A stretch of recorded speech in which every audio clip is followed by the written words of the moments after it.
ನಮಸ್ಕಾರ ಸ್ನೇಹಿತರೆ, ನಾನು ಡಾಕ್ಟರ್ ಸಂದೀಪ್ ಅಂತ. ನಮ್ಮ ಚಾನಲಲ್ಲಿ ಆರೋಗ್ಯದ ಬಗ್ಗೆ, ರೋಗದ ಲಕ್ಷಣಗಳ ಬಗ್ಗೆ, ಮನೆಮದ್ದುಗಳ ಬಗ್ಗೆ ಮತ್ತು ಮಾನವನ ಸರ್ವಾಂಗೀಣ ಬೆಳವಣಿಗೆಗಳ ಬಗ್ಗೆ ನಾನು ವಿಡಿಯೋ ಮಾಡಿ ಹಾಕ್ತಾ ಇರ್ತೀನಿ ಸ್ನೇಹಿತರೆ. ಈ ವಿಷಯಗಳಲ್ಲಿ ನಿಮ್ಗೆ ಏನಾರು ಆಸಕ್ತಿ ಇತ್ತು ಅಂತ ಹೇಳಿದರೆ ನಮ್ಮ ಚಾನಲ್ನ ಲೈಕ್ ಮಾಡಿ, ಶೇರ್ ಮಾಡಿ, ಸಬ್ಸ್ಕ್ರೈಬ್ ಮಾಡಿ.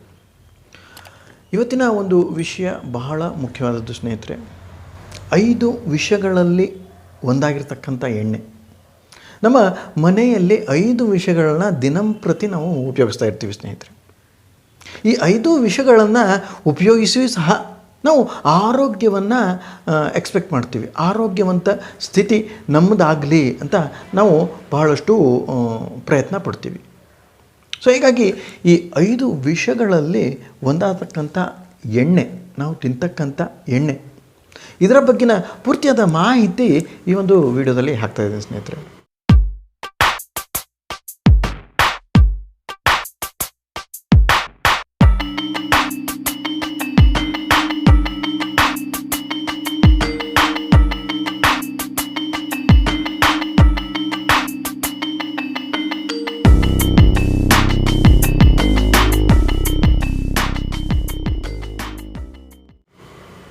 ಸೊ ಇವಾಗ ಎಲ್ಲರ ಮನೆಯಲ್ಲಿ ಯಾವ ಎಣ್ಣೆ ಇದೆ ಅಂತ ಹೇಳಿದರೆ ಅದು ರಿಫೈನ್ಡ್ ಎಣ್ಣೆ ಅಂತ ರಿಫೈನ್ಡ್ ಅಂತ ಹೇಳಿದರೆ ಸಂಸ್ಕರಿಸಿದ ಎಣ್ಣೆ ಅಂತಲೂ ನಾವು ಹೇಳ್ತೀವಿ ಸ್ನೇಹಿತರೆ ಕನ್ನಡದಲ್ಲಿ.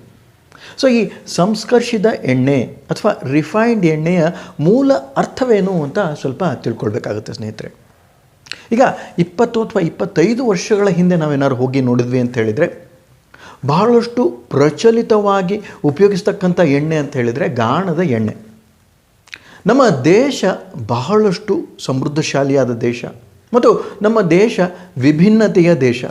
ಸೊ ಹೀಗಾಗಿ ಉತ್ತರ, ಪೂರ್ವ, ಪಶ್ಚಿಮ, ದಕ್ಷಿಣ ಹೀಗೆ ಎಲ್ಲ ಭಾಗಗಳಲ್ಲೂ ಸಹ ಎಣ್ಣೆಯನ್ನು ಉಪಯೋಗಿಸುವುದು ಬಹಳ ಸರ್ವೇ ಸಾಮಾನ್ಯ. ಹೀಗಾಗಿ ಈ ಹವಾಮಾನಕ್ಕೆ ತಕ್ಕ ಹಾಗೆ ಎಣ್ಣೆಯನ್ನು ನಾವು ಉಪಯೋಗಿಸಿದ್ವಿ.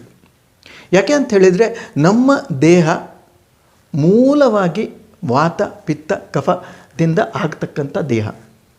ಸೊ ಹೀಗಾಗಿ ಈ ವಾತ, ಪಿತ್ತ, ಕಫ ಏನಾದ್ರು ಸಮತೋಲನದಲ್ಲಿತ್ತು ಅಂತ ಹೇಳಿದರೆ ನಮ್ಮ ದೇಹದ ಸ್ಥಿತಿ ಮತ್ತು ದೇಹದ ಆರೋಗ್ಯ ಬಹಳಷ್ಟು ಚೆನ್ನಾಗಿರುತ್ತೆ ಸ್ನೇಹಿತರೆ. ಸೊ ಇದೇ ಒಂದು ಮೂಲ ಸಿದ್ಧಾಂತವನ್ನು ಬಳಸಿ ನಮ್ಮ ಪೂರ್ವಜರು ಈ ಎಣ್ಣೆಯನ್ನು ಹೇಗೆ ಉಪಯೋಗಿಸ್ಬೇಕು, ಯಾವ ಎಣ್ಣೆ ಯಾವ ಒಂದು ಪರಿಸರಕ್ಕೆ ಒಳ್ಳೆಯದು ಅನ್ನೋದನ್ನು ನಮಗೆ ತಿಳಿಸಿಕೊಟ್ಟು ಹೋಗಿದ್ರು ಸ್ನೇಹಿತರೆ. ಈಗ ನಮ್ಮ ಒಂದು ಮೂಢತೆಯಿಂದನೋ ಅಥವಾ ನಾವು ಈ ಜಾಹೀರಾತುಗಳ ಒಂದು ಅಬ್ಬರದಿಂದನೋ ನಾವೀಗ ಆ ಒಂದು ವಿಷಯಗಳ ಬಗ್ಗೆ ಗಮನಿಸದೆ ನಾವು ರಿಫೈನ್ಡ್ ಎಣ್ಣೆಗಳನ್ನು ಬಳಸಲಿಕ್ಕೆ ಶುರು ಮಾಡಿಬಿಟ್ಟಿದ್ದೀವಿ ಸ್ನೇಹಿತರೆ. ಸೊ ಹೀಗಾಗಿ ಈ ರಿಫೈನ್ಡ್ ಎಣ್ಣೆ ಹೇಗಾಗುತ್ತೆ ಅನ್ನೋದು ಬಹಳ ದೊಡ್ಡ ಪ್ರಶ್ನೆ ಆಗುತ್ತೆ.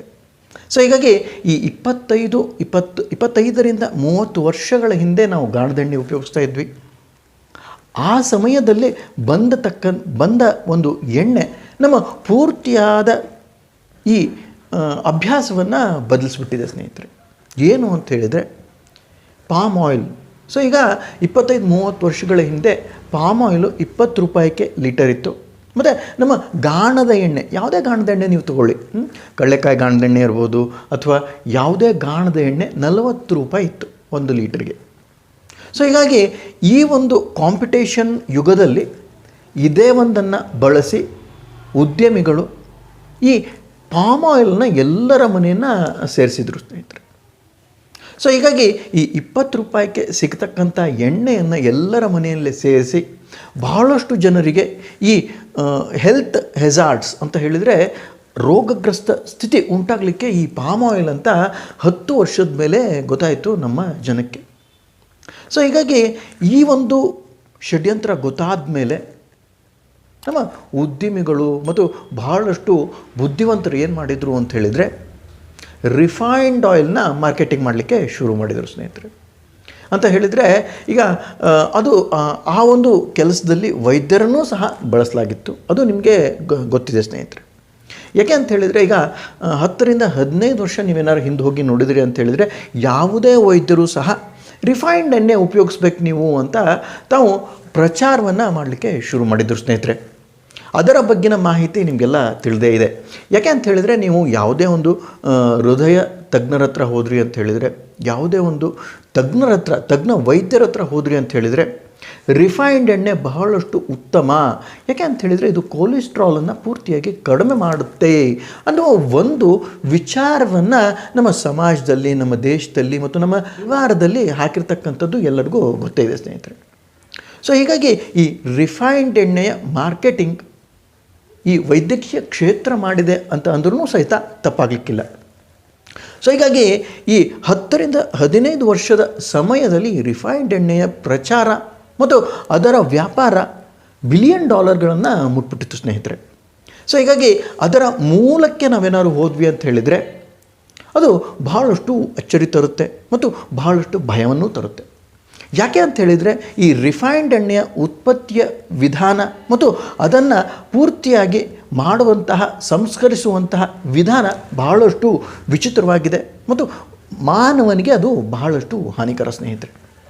ಯಾಕೆ ಅಂತ ಹೇಳಿದರೆ ನಮ್ಮ ದೇಹಕ್ಕೆ ಬೇಕಾಗತಕ್ಕಂತಹ ಕೊಬ್ಬಿನ ಅಂಶ, ನಮ್ಮ ದೇಹಕ್ಕೆ ಬೇಕಾಗತಕ್ಕಂತಹ ತೈಲದ ಅಂಶ ಅಂತ ನಾವೇನು ಹೇಳ್ತೀವಿ, ಈ ತೈಲದ ಅಂಶ ನಾವು ಯಾಕೆ ಬಳಸ್ತೀವಿ ಅಂತ ಹೇಳಿದರೆ ನಮ್ಮ ವಾತವನ್ನು ಕಂಟ್ರೋಲ್ ಇಡಲು ಅದನ್ನು ಬಳಸ್ತೀವಿ ಅಂತ ಹಿಂದಿನ ಒಂದು ಕಾಲದಲ್ಲಿ ನಾವು ತಿಳ್ಕೊಂಡಿದ್ವಿ ಸ್ನೇಹಿತರೆ. ಸೊ ಹೀಗಾಗಿ ನಮ್ಮ ಪೂರ್ವಜರು ಏನು ಮಾಡಿದರು ಅಂದರೆ ವಾತವನ್ನು ಸರಿಯಾಗಿ ಕಂಟ್ರೋಲಲ್ಲಿಡಬೇಕು, ವಾತದ ಒಂದು ತೊಂದರೆಗಳು, ವಾತದ ಒಂದು ರೋಗಗಳನ್ನು ಪೂರ್ತಿಯಾಗಿ ನಿಗ್ರಹಿಸುವಲ್ಲಿ ಎಣ್ಣೆಯ ಕೆಲಸ ಬಹಳಷ್ಟು ಮುಖ್ಯವಾಗಿತ್ತು ಸ್ನೇಹಿತರೆ. ಸೊ ಹೀಗಾಗಿ ನಾವು ಈ ಜಿಡ್ಡಿನ ಅಂಶ, ಎಣ್ಣೆ ಅಂಶವನ್ನು ಬಹಳಷ್ಟು ಪ್ರಚುರವಾಗಿ ನಮ್ಮ ಅಡುಗೆಯಲ್ಲಿ ಬಳಸ್ತಾ ಇದ್ವಿ. ಸೊ ಇದು ಒಂದು ಕಡೆ ಆಯಿತು ಅಂತ ಹೇಳಿದರೆ, ಈಗಿನ ರಿಫೈನ್ಡ್ ಎಣ್ಣೆಯಲ್ಲಿ ಮಾಡಿರ್ತಕ್ಕಂಥದ್ದೇನು? ಸೊ ಈ ರಿಫೈನ್ಡ್ ಎಣ್ಣೆಯಲ್ಲಿ ಮಾಡಿರ್ತಕ್ಕಂಥದ್ದು ವೈದ್ಯರು ಹೇಳುವ ಹಾಗೆ ಅದರಲ್ಲಿರ್ತಕ್ಕಂಥ ಜಿಡ್ಡಿನ ಅಂಶವನ್ನು ತೆಗೆದು ನಿಮಗೆ ಬೇಕಾಗತಕ್ಕಂತಹ ಒಂದಿಷ್ಟು ಅಂಶಗಳನ್ನು ಕೊಡ್ತಾ ಇದ್ದೀವಿ ಅಂತ ಪ್ರಚಾರವನ್ನು ಶುರು ಮಾಡಿದ್ರು ಸ್ನೇಹಿತರೆ.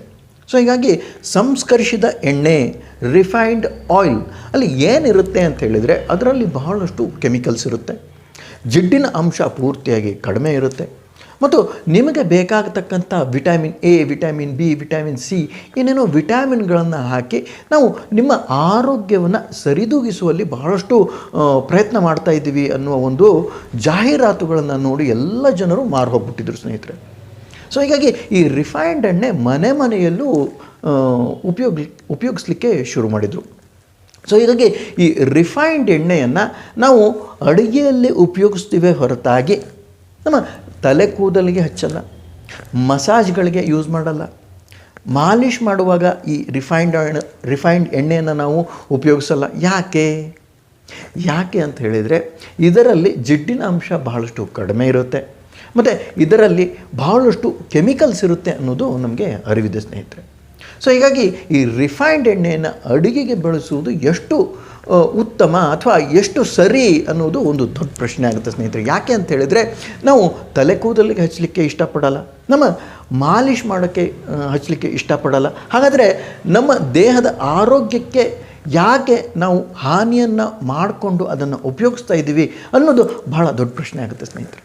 ಈ ಎಣ್ಣೆಯ ಒಂದು ಮಾಫಿಯಾನ, ಈ ಎಣ್ಣೆಯ ಒಂದು ಪೂರ್ತಿಯಾದ ಷಡ್ಯಂತ್ರದ ಬಗ್ಗೆ ಎಲ್ಲರಿಗೂ ಅರಿವಾಗಲಿ ಅಂತ ಈ ಒಂದು ವಿಡಿಯೋನ ಮಾಡಿದ್ದೀನಿ ಸ್ನೇಹಿತರೆ. ಸೊ ಹೀಗಾಗಿ ಈ ವಿಡಿಯೋನ ಎಲ್ಲರೂ ಕಳಿಸಿ ಅಂತ ನನ್ನ ಕಳಕಳಿಯ ಮನವಿ. ಇದಿಷ್ಟು ಹೇಳ್ತಾ ಈ 2 ಮಾತುಗಳನ್ನ ಮುಗಿಸ್ತೀನಿ ಸ್ನೇಹಿತರೆ. ನಮಸ್ಕಾರ, ಧನ್ಯವಾದಗಳು.